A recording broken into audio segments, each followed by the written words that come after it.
শ্রী শ্রী মা সারদা দেবী। শ্রীরামকৃষ্ণ যখন কাশীপুরে ছিলেন তখন দক্ষিণেশ্বরের কাজের অবসরে ভ্রাতুষ্পুত্র রামলাল একদিন সেখানে আসিলে তিনি তাহাকে বলিলেন, তুই ভবতারিণীর সেবা করবি, তাহলে তোর আর অভাব থাকবে না। আবার শ্রী মায়ের দিকে মুখ ফিরাইয়া কহিলেন, তুমি কামারপুকুরে থেকো আর লক্ষ্মীর দিকে একটু নজর রেখো।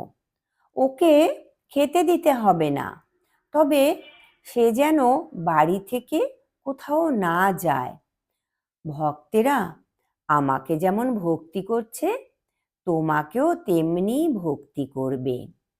পরে পুনর্বার রামলাল দাদাকে বলিলেন, দেখ তোর খুড়ি যেন কামারপুকুরে থাকে।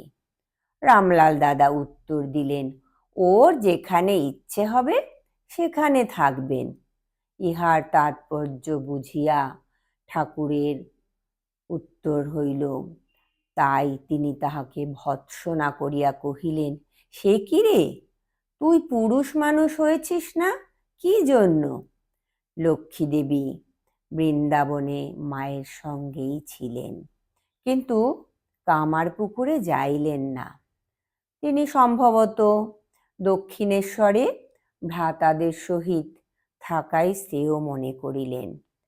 শ্রীযুক্ত রামলাল শ্রীমায়ের গ্রাস আচ্ছাদনের কোনো দায়িত্ব তো গ্রহণ করেনি নাই, বরং এক বিষম বাধা সৃষ্টি করিয়া রাখিয়াছিলেন।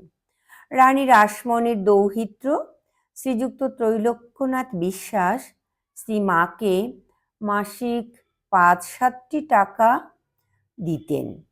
শ্রীমায়ের বৃন্দাবনে অবস্থানকালে রামলাল দাদা কালীবাড়ির খাজানজি প্রভৃতিকে বুঝাইলেন যে মা ভক্তদের নিকট হইতে যথেষ্ট অর্থ পান, নিঃসন্তান বিধবার পক্ষে উহাই যথেষ্ট।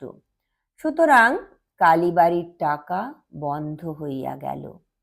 শ্রীযুক্ত নরেন্দ্র স্বামী বিবেকানন্দজি ওই টাকা বন্ধ না করার জন্য অনেক অনুরোধ করিলেন, কিন্তু কোনো ফল হইল না।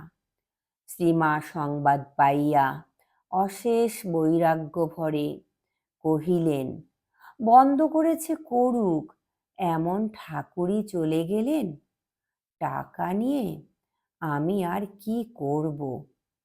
এদিকে ভক্তেরা স্থির করিয়াছিলেন যে গুরুপত্নীকে মাসিক 10 টাকা করিয়া দিবেন, কিন্তু কার্যত কিছুই হইল না। জয় ঠাকুর, জয় মা, প্রণাম মা গো।